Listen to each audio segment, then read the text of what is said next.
And many of us, mga kapatid, have been in a depression, fear, worry, anxiety, and we don't know what to do. Nung naranasan ko to sa aking buhay, I feel hopeless. I wanted to quit many times. Ang feeling ko hindi ako makapag-function ng tama. Ang feeling ko ninanakawan ko yung buong GSMNB Global Family. But I thank the Lord for the leaders that God has placed in my life, for the friends that God has placed in my life, kasi iningatan nila ako, pinanalangin nila ako, tinulungan nila ako makalagpas. Most of the depressions that we have, galing yan sa anxiety. Galing yan sa ating sadness na hindi kaagad natin na-deal. Ano ang sabi ng Proverbs chapter 12 verse 25? Anxiety in the heart of a man causes depression. Kasi extreme na yung anxiety ko.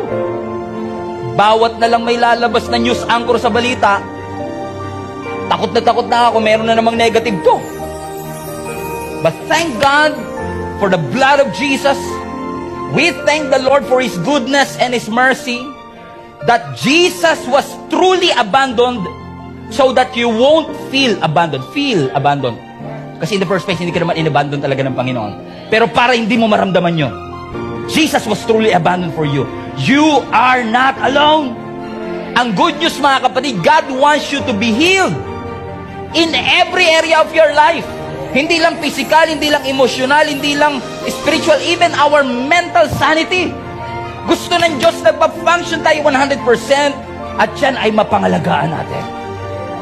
Ang sabi ng Scripture, Jesus or God heals the brokenhearted and binds up their wounds. Everybody say wounds. Watch this, mga kapatid. Ang sabi sa Psalms 147, pinapagaling ng Lord ang mga brokenhearted. Kung brokenhearted ka man, kapatid,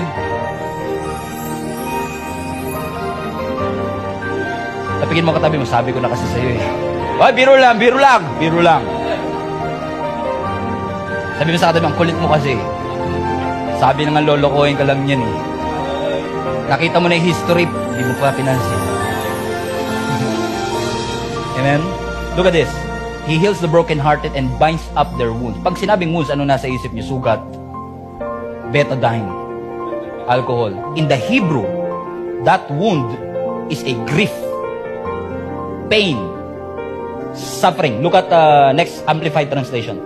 And bind up their wounds, healing their pain and comforting their sorrow. In other words, yung wounds, hindi physical, hindi external. Internal wounds. Wounds from within. And God is willing, amen, to heal the brokenhearted at bendahan, i-bandage ang ating emotional wounds. Ibig sabihin, nakikita ng Diyos yung hindi nakikita ng tao. Alam ng Diyos yung suffering mo from the inside. Hindi ang Diyos bulag at hindi